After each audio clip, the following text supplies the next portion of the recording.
Hello बच्चों, कैसे हो आप। आज की क्लास स्टार्ट करते हैं। आज की क्लास का टॉपिक है हमारा मेंसुरेशन।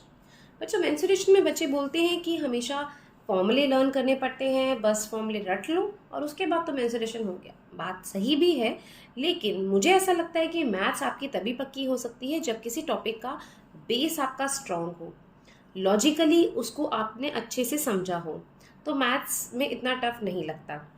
और चाहे उसके इजी क्वेश्चन हो या हार्ड क्वेश्चन हो, हम आसानी से निकाल सकते हैं। तो चलिए इसी के साथ स्टार्ट करते हैं मेंसुरेशन। तो बच्चों, सबसे पहले हम बात करते हैं मेंसुरेशन में पेरीमीटर की। हम बहुत स्टार्टिंग से कर रहे हैं, इसलिए जिस बच्चों को बिल्कुल भी नहीं पता ना मेंसुरेशन क्या होती है, वो भी इसको समझ सकता है। पेरीमीटर, इसको हिंदी में हम क्या बोलते हैं बच्चों? परिमाप। ओके, पेरीमीटर क्या होता है? पेरीमीटर क्या होता है बच्चों? देखो, पेरीमीटर की डेफिनेशन होती है कि distance covered along the boundary forming a closed figure when you go around the figure once. मतलब अगर हम किसी भी क्लोज्ड फिगर क्या होती है बच्चों? जैसे स्क्वायर, ट्राइंगल, रेक्टेंगल, सर्कल, जिसका कोई एंड या ओपन पॉइंट नहीं होता, उसको हम बोलते हैं क्लोज्ड फिगर। तो ऐसी कोई भी फिगर जो होती है ना बच्चों, अगर मैं उसकी बाउंड्री से चलना शुरू करती हूँ, जैसे मैं यहाँ से शुरू करती हूँ चलना, ये चली, ये चले, ये, और ये मेरा पूरा एक राउंड यहाँ पे कंप्लीट हो गया। तो ये हुआ, जितना डिस्टेंस मैंने कवर किया ना एक राउंड में वापस उसी पॉइंट तक, उसको हम बोलते हैं पेरीमीटर। मतलब कि अगर हम किसी क्लोज फिगर के किनारे या उसकी बाउंड्री पर एक पूरा चक्कर लगाएंगे ना बच्चों, तो उस चक्कर लगाने में जितना डिस्टेंस कवर होता है उसको बोला जाता है पेरीमीटर। अब आपको मैं बताती हूँ कि देखो, पेरीमीटर में क्वेश्चंस में ज़्यादातर हमेशा क्या आता है। पेरीमीटर का पहले फॉर्मूला देख लेते हैं। चलो, पेरीमीटर ऑफ स्क्वायर। अब मैंने आपको क्या बताया था कि जो भी हम डिस्टेंस कवर करते हैं एक राउंड में, इसकी पूरी बाउंड्री के चक्कर लगाते हैं, उतना डिस्टेंस हमारा पेरीमीटर का होता है। ठीक है, तो उस मतलब डिस्टेंस को हम पेरीमीटर बोलते हैं। तो बच्चों देखो, ये क्या है? देखो, मैंने यहाँ पे डिस्टेंस कवर किया, ये है स्क्वायर की एक साइड, फिर ये डिस्टेंस कवर किया, ये है दूसरी साइड, तीसरी साइड, और ये चौथी साइड। मतलब अगर मैं इन सारी साइड्स को प्लस कर दूंगी तो ये पेरीमीटर आ जाएगा। क्या होगा? स्क्वायर की तो देखो सारी साइड्स इक्वल होती है ना, तो side plus side plus side and plus side is equal to perimeter of a square. अब अगर मुझे इसको शॉर्ट में लिखना हो तो मैं क्या कर सकती हूँ? सेम नंबर को मुझे 4 बार प्लस करना है, तो मैं उसको क्या करूँगी? 4 से मल्टीप्लाई कर दूंगी। ठीक है, तो ये क्या हो जाएगा? 4 इंटू साइड, जो भी साइड दे रखी होगी स्क्वायर का, तो इसका फॉर्मूला क्या हुआ? 4 into length of a side. Okay बच्चों, लेंथ। तो अगर मैं बात करती हूँ, देखो, perimeter of triangle, equilateral triangle, जिसकी तीनों साइड्स इक्वल होती हैं, तो क्या होगा? कितनी साइड्स है इसकी? 3 साइड, तो क्या होगा? 3 into length of side. Okay, चलिए अब हम बात करते हैं perimeter of rectangle. Perimeter of rectangle क्या होगा? आप बताइए। उसमें भी अगर आपको फॉर्मूला याद नहीं आता, अगर और आपको डेफिनेशन समझ में आ गई है कि पेरीमीटर की क्या है बच्चों, तो बहुत आसानी से ना आप यहाँ पर निकाल सकते हैं। देखो, ये तो हो गई इसकी लेंथ और ये हो गई इसकी ब्रेड्थ। ओके बच्चों, तो इसका क्या फॉर्मूला बनेगा? पहले फॉर्मूला बनाना सीख लेते हैं, अगर हमें लर्न ही नहीं है कि फॉर्मूला क्या था इसका। तो ये हो गया breadth plus length plus breadth plus length, है ना? ब्रेड्थ प्लस लेंथ, इन चारों को प्लस कर देंगे तो पेरीमीटर आ जाएगा। और अगर हमको चाहिए कि हम फॉर्मूला बना लेते हैं, तो ठीक है जी, वो भी बना लेते हैं। ये हो गया 2 ब्रेड्थ 2 लेंथ, 2 कॉमन निकाल लेंगे तो ये हो जाएगा ब्रेड्थ प्लस लेंथ या लेंथ प्लस ब्रेड्थ। ये हो गया है पेरीमीटर ऑफ रेक्टेंगुलर का फॉर्मूला। ठीक है बच्चों, समझ में आया? अब आप देखिए बच्चों, क्वेश्चंस में किस तरीके से लिखा होता है जहाँ पे हमें पता चल जाए कि ये पेरीमीटर निकालने के लिए बोल रहा है। तो जब भी अगर हमें क्वेश्चन में पूछा जाता है कि हमें किसी स्क्वायर, हैंकी या कोई टेबल क्लॉथ या कुछ भी ऐसा कपड़ा या रेक्टेंगल कपड़ा या सर्कल कपड़ा, जो भी आप देखो, किसी भी शेप का हो सकता है, अगर हमें उस बोलते हैं कि हमको उस रुमाल के आसपास लेस लगानी है, ठीक है, तो लेस लगानी है, बॉर्डर पे लगती है लेस हमेशा, है ना, तो उसके लिए हमें किसकी लेंथ चाहिए होगी, पेरीमीटर, टोटल लेंथ चाहिए होगी उस चीज़ की। अगर हमसे बोला है कि टेबल के किनारे पे कुछ डेकोरेशन करनी है, तो उसके लिए भी हमें क्या चाहिए होगा, पेरीमीटर। नेक्स्ट चीज़ क्या बोल सकता है कि जैसे बच्चों देखो एक पार्क है, ठीक है, ये पार्क है, अब वो बोल रहा है कि कोई एथलीट है जो पार्क के 4 राउंड काटता है, तो हमें क्या करना होगा कि ठीक है, पहले पेरीमीटर निकालेंगे, एक राउंड काटेगा ना एथलीट, तो रन करेगा यहाँ से लेकर यहाँ तक, ये हो गया एक राउंड, पेरीमीटर निकाल लो। 4 राउंड काटेगा तो इंटू 4 कर देना, 3 राउंड काटेगा तो इंटू 3 कर देना। इस तरीके के क्वेश्चंस आते हैं। और नेक्स्ट आ सकता है जैसे कि कोई फार्मर की फील्ड है, ठीक है, कोई रेक्टेंगुलर फील्ड है जहाँ पे वो फार्मिंग करता है, अब हमें उसके आसपास ना फेंसिंग करनी है। फेंसिंग हम अपने फार्म को प्रोटेक्ट करने के लिए करते हैं, ताकि बाहर से एनिमल्स वगैरह कोई वहाँ पे ना आ पाए या कोई ख़राब ना कर पाए फसल को। तो बच्चों उसको उसके लिए भी फेंसिंग के लिए क्या चाहिए होता है, पेरीमीटर, क्योंकि वो भी बॉर्डर पे ही होती है, ठीक है। ये तो चलिए बच्चों क्वेश्चन ले लेते हैं। जैसे एक क्वेश्चन एग्जांपल के तौर पे मैं आपको पूछती हूँ कि हमसे उसने पूछा है कि find the distance travel by Sana if she takes 2 round of square park of side 60 centimetre. मतलब एक स्क्वायर पार्क है जिसकी साइड जो है वो है 60 सेंटीमीटर। अब अगर स्क्वायर पार्क है तो इसका मतलब सारी साइड 60 मीटर होगी, ठीक है। अब उसने हमसे पूछा है कि कितना डिस्टेंस ट्रेवल करेगी सना अगर वो इस पार्क के 2 राउंड काटती है। तो पहले हम क्या निकालेंगे बच्चों, एक राउंड का। तो एक राउंड में कितना डिस्टेंस कवर करती है वो, कवर्ड कितना आएगा बच्चों, वो होगा is equal to perimeter of square park. क्या फॉर्मूला है उसका, अभी हमने किया था 4 इंटू साइड, तो फॉर्मूला लिखिए और ये हो जाएगा 240 मीटर, ओके। और जो पेरीमीटर होता है ना बच्चों, उसका यूनिट हमेशा सिंगल यूनिट ही आता है, जैसे मीटर, सेंटीमीटर, किलोमीटर, जो भी है। अच्छा, अगर उसने बोला कि उसने 2 राउंड अगर लिए तो कितना डिस्टेंस कवर होगी, तो 2 राउंड में कितना डिस्टेंस कवर होगा आप बताइए जल्दी जल्दी।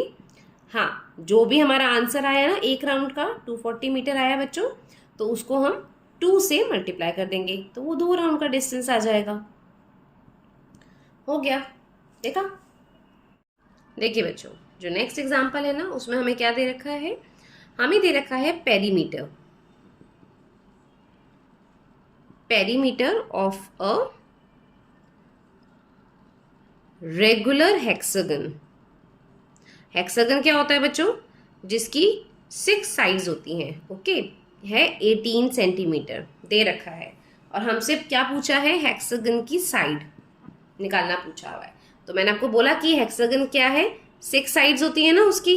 तो हम क्या करेंगे, देखिए 1 2 3 4 5 और ये 6, तो इसकी साइड जो इसका टोटल पैरामीटर है, मतलब सम ऑफ इट्स साइड्स जो है वो है 18। अब एक साइड जो है वो हमें निकालनी है, रेगुलर हेक्सागन है, मतलब उसकी जो सरफेसेस है ना वो दोनों इक्वल है, सेम सरफेस है, ओके। रेगुलर फिगर उसी को बोलते हैं। जैसे कि क्यूबॉइड है, क्यूबॉइड में नीचे भी अगर उसका सरफेस रेक्टेंगल है तो ऊपर भी रेक्टेंगल है, आमने सामने का जो सरफेस है वो सेम होता है। अब इसमें देखो ये रेगुलर हेक्सागन है, तो इसके जो सरफेसेस है आमने सामने की जितनी भी इसकी साइड्स हैं वो सब इक्वल है। तो अब हमें क्या करना है, देखो अब आप बोलोगे पेरीमीटर का फॉर्मूला तो बताया नहीं हेक्सागन का, तो मैंने आपको समझाया था ना, पेरीमीटर मतलब सम ऑफ साइड्स। किसी भी फिगर का पेरीमीटर निकालना है मतलब उसकी साइड्स का सम निकाल दीजिए। तो अगर मुझे निकालना है पेरीमीटर ऑफ हेक्सागन,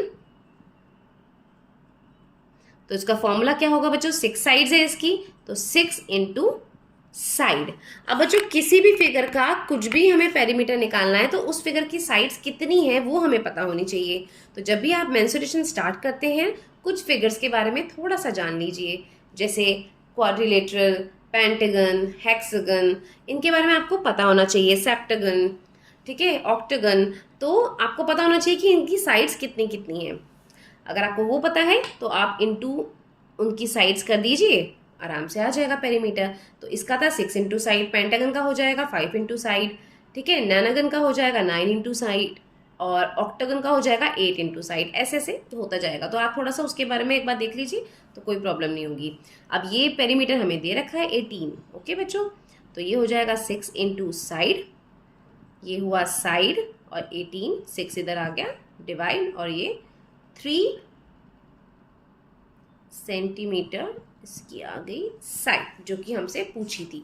ले लेते हैं कि Riya wants to put a lace all around a rectangular table cloth. ठीक है, एक टेबल क्लॉथ है जो कि रेक्टेंगुलर शेप में है। ओके, इस टेबल क्लॉथ के बाउंड्री पे रिया लेस लगाना चाहती है। तो वो आपसे पूछ रहा है कि 3 मीटर लॉन्ग और 2 मीटर वाइड वो है उसकी लेंथ और ब्रेड दे रखी है टेबल क्लॉथ की।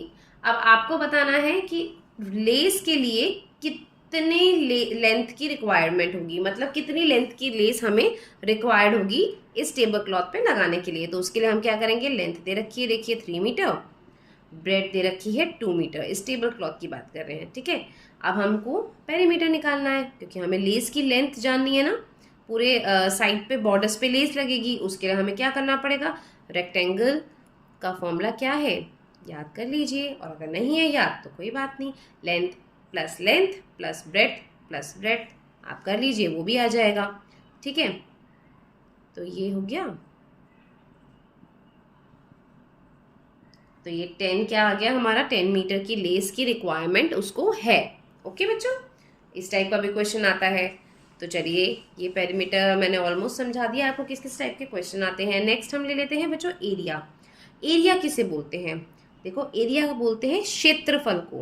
ओके, आई होप कि मैं आपको जो समझा रही हूँ आपको मेरी लैंग्वेज समझ में आ रही होगी। इंग्लिश मीडियम के बच्चे हो चाहे वो हिंदी मीडियम के बच्चे हो, मैं बहुत ईजी लैंग्वेज में आपको समझाने की कोशिश कर रही हूँ। तो एरिया, उसको हिंदी में कहा जाता है क्षेत्रफल। एरिया क्या होता है बच्चों, पेरीमीटर मैंने आपको बताया था, जैसे बाउंड्री होती है, जैसे ये था तो ये और ये सब क्या है, पेरीमीटर। ओके, अब मैं एरिया की अगर बात करती हूँ तो जैसे ये है, ये होता है एरिया। जो क्लोज्ड फिगर है उसने कितना सरफेस कवर किया हुआ है ना, कितनी जगह उसने कवर की हुई है, घेरी हुई है, उसको हम बोलते हैं एरिया। तो जब भी बाउंड्री की बात होती है तो हमें क्या निकालना होता है, पेरीमीटर। और जब भी एरिया की बात होती है मतलब कि हमें ये पूरे इस सरफेस एरिया की बात कर रहे हैं हम, जो कि उस फिगर ने जो जितना अमाउंट का एरिया घेर रखा है। ओके बच्चों, अब देखिए इसके फॉर्मूले क्या होते हैं, एरिया ऑफ स्क्वायर, स्क्वायर का, चलिए मैं लिख देती हूँ, स्क्वायर का एरिया क्या होगा बच्चों, अगर मुझे इसका क्षेत्रफल निकालना है, ये है लेंथ, ये है ब्रेड, तो मैं लेंथ को ब्रेड से मल्टीप्लाई कर दूंगी तो ये आ जाएगा ये पूरा एरिया जितना उसने कवर्ड किया है। देखिए स्क्वायर की तो लेंथ और ब्रेड होती नहीं है, सारी साइड्स इक्वली होती हैं, तो ये हो जाएगा साइड इनटू साइड। ओके, अभी अगर मैं एरिया ऑफ रेक्टेंगल की बात करूंगी तो हो जाएगा लेंथ इनटू ब्रेड्थ, क्योंकि रेक्टेंगल में क्या होता है, लंबाई और चौड़ाई अलग होती है, लेकिन स्क्वायर में क्या होता है, लेंथ और ब्रेड्थ नहीं होती है, साइड होती है, क्योंकि सारी साइड्स इक्वल होती हैं। तो जो स्क्वायर का फॉर्मूला होगा साइड इनटू साइड, और इसका फॉर्मूला होगा लेंथ इनटू ब्रेड्थ। तो ये आप लर्न कर लीजिए। ओके बच्चों, तो चलो ओके बच्चों, तो एरिया की जब हम बात करते हैं तो एरिया में कैसे क्वेश्चंस आते हैं आप देख लीजिए। जैसे एरिया ऑफ स्क्वायर निकालना है तो उसमें हमें कई बार एरिया भी दे रखा होता है और हमें साइड निकालनी होती है, वो हम निकाल सकते हैं। या फिर एरिया ऑफ रेक्टेंगल है, उसमें लेंथ और ब्रेड्थ में से कोई एक चीज दे रखी है, एरिया ऑफ रेक्टेंगल दे रखा है और हमें एक साइड निकालनी है, वो भी हम निकाल सकते हैं। क्वेश्चन इस तरीके से भी आते हैं कि जैसे फार्मर है, उसे अपनी फील्ड को लेवल करना है, लेवलिंग करनी है, तो उस केस में भी हमें एरिया निकालना होगा। एक क्वेश्चन हम ले लेते हैं, इसको भी ध्यान से देख लीजिए, ये इंपॉर्टेंट क्वेश्चन है। जैसे Ram wants to cover the floor of a room 30 metre wide and 40 metre long by a square tiles. Ram को एक रूम का फ्लोर जो है वो कवर करना है टाइल से, जिस फ्लोर की लेंथ है 30 मीटर और 40 मीटर, उसके बाद उसने बोला है कि जो टाइल्स है उसकी जो साइड है वो 2 मीटर है, इसका मतलब वो स्क्वायर टाइल्स है। Find the number of tiles required. तो इसमें बच्चों हम क्या करेंगे, देखिए एरिया ऑफ फ्लोर निकालेंगे पहले, लेंथ इंटू ब्रेथ, तो ये है 40 इंटू 30, कितना हुआ 1200 स्क्वायर मीटर। अब निकालेंगे एरिया ऑफ टाइल, वो है साइड इंटू साइड या साइड स्क्वायर, तो ये हो जाएगा 2 इंटू 2, ये हो जाएगा 4 स्क्वायर मीटर। अब अगर हमें नंबर ऑफ टाइल्स निकालनी है तो हम क्या करेंगे, area of floor divided by area of tile, तो हमारी टोटल नंबर ऑफ टाइल्स आ जाएंगी जो हमें रिक्वायर्ड है उस फ्लोर को कवर करने के लिए। तो ये क्या होगा 1200 डिवाइडेड बाय 4, तो हमारी नंबर ऑफ टाइल्स कितनी आ गई, 300 टाइल्स हमको चाहिए उस फ्लोर को कवर करने के लिए। तो इस टाइप का क्वेश्चन। चलिए अब अपना नेक्स्ट टॉपिक कवर करते हैं। देखिए बच्चों, जो हम फिगर की बात कर रहे थे, है ना, अभी तो हमने बात की थी, जो भी हम फिगर्स की बात कर रहे थे वो थी प्लेन फिगर्स, जिसको हम बोलते हैं 2 डायमेंशनल फिगर्स।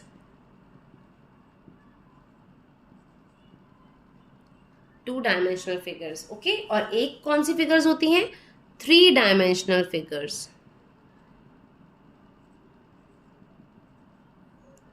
2 डायमेंशनल और 3 डायमेंशनल फिगर्स। 2 डायमेंशनल कौन सी होती हैं, जैसे स्क्वायर, रेक्टेंगल, ट्राइंगल, ये सब 2 डायमेंशनल है। कैसे, क्योंकि इनकी दो ही हमें इनकी लेंथ और ब्रेथ, 2 साइड्स जो होती हैं वो गिवन होती है।